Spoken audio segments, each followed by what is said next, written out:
नमस्कार दोस्तों, मैं श्वेताब कुमार आप सभी का आपके अपने YouTube चैनल ऑकुल पर बहुत बहुत स्वागत करता हूं।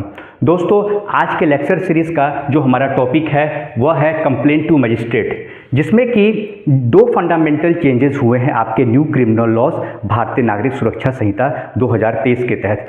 पहला आपका चेंज हुआ है एग्जामिनेशन ऑफ कंप्लेनेंट के मामले में, और दूसरा आपका चेंज हुआ है उन केसेस के मामले में जिसमें कि पब्लिक सर्वेंट से जुड़े जो कंप्लेंट केस होते थे उनको लेके चेंज हुए हैं। यानी कि कुल दो फंडामेंटल चेंजेस हुए हैं आपके कंप्लेंट केस के मामले में। कंप्लेंट केस आपका सेक्शन 223 से लेके सेक्शन 226 तक कवर होता है, और यह आपके चैप्टर 15 में दिया हुआ है ऑफ भारतीय नागरिक सुरक्षा संहिता 2023 के तहत, जिसका एक्ट नंबर 46 है। कंप्लेंट केस के मामले में जो पहला प्रोसेस होता है सेक्शन 223 के तहत, उसमें होता है examination of complainant and witnesses, और यहीं पे सबसे बड़ा बदलाव किया गया है न्यू क्रिमिनल लॉज के तहत, जो कि आपके CRPC 1973 में नहीं था। और इस वजह से कानून के इस प्रोविज़न का यानी कंप्लेंट केस का बहुत ही ज़्यादा मिसयूज़ होता था, और बहुत सारे ऐसे केसेस होते थे जिससे कि कोर्ट का समय ज़ाया होता था।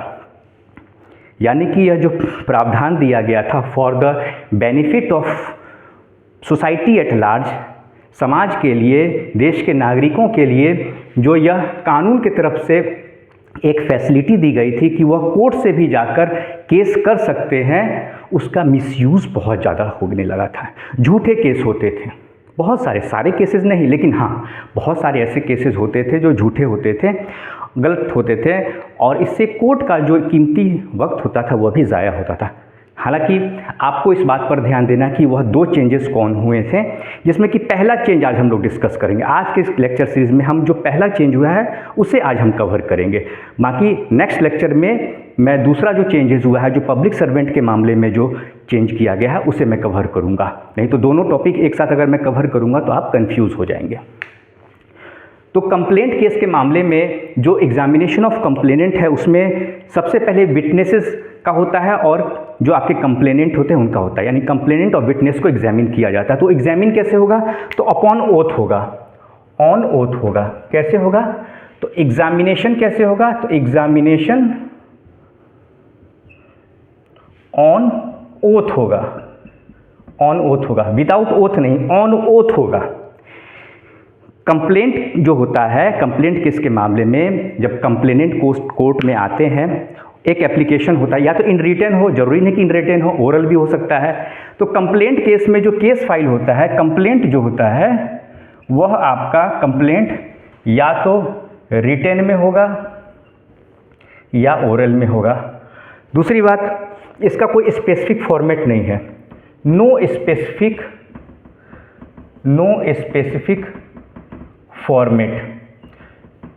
होता है ना कि भाई कोई आवेदन देना है तो उसका ये फॉर्मेट होना चाहिए, ऐसा कुछ नहीं। एक सिंपल आवेदन देकर भी आप कोर्ट में कंप्लेंट केस फाइल कर सकते हैं, लेकिन वो ऑन ओथ होगा। कब एग्जामिनेशन जो होगा, आपको एग्जामिन किया जाएगा, वह ऑन ओथ होगा, आपका भी और विटनेसेस का भी, ठीक है। और यह एफिडेविट से सपोर्टेड होगा, ठीक है, क्योंकि शपथ पत्र आपको देना है, ठीक है।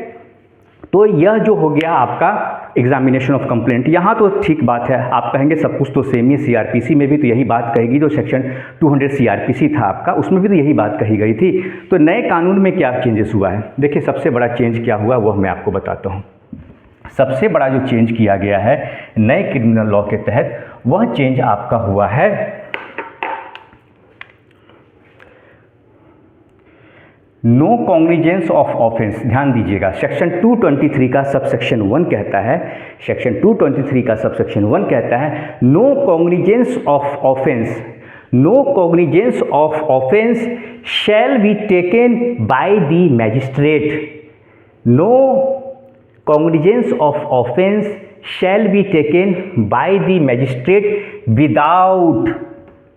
Without giving the accused an opportunity।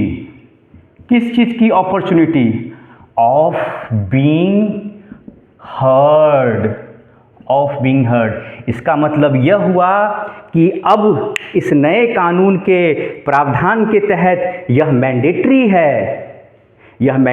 है कि बिना एक्यूज्ड के पक्ष को सुने बिना कंप्लेंट केस में संज्ञान नहीं होगा, यानी admission of case, cognizance of case नहीं होगा, यानी जो आगे की कार्रवाई होगी वह नहीं होगी जब तक एक्यूज्ड को नहीं सुना जाएगा।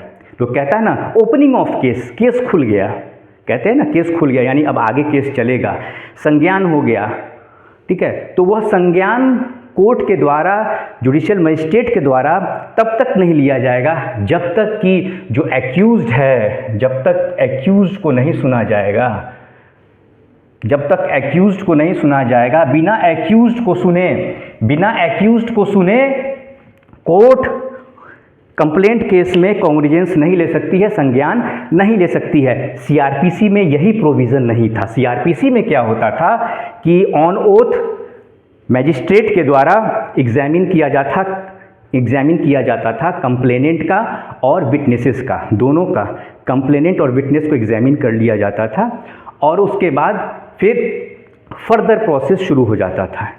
इस नए कानून में यही बदलाव हुआ है। इस नए कानून के तहत यही सबसे बड़ा बदलाव हुआ है कि बिना एक्यूज्ड को सुने फर्दर प्रोसेस नहीं होगा, यानी संज्ञान, केस का संज्ञान नहीं लिया जाएगा। आप में से बहुत सारे लोग को लगता होगा कि सिर्फ जो है कानून का नाम बदल दिया गया, सेक्शंस बदल दिए गए, लेकिन नहीं, यही तो हुआ है बदलाव।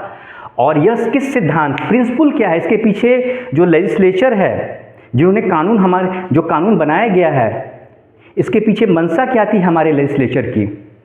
तो इसके पीछे यही मंशा थी, ऑडी अल्ट्रम पार्टम।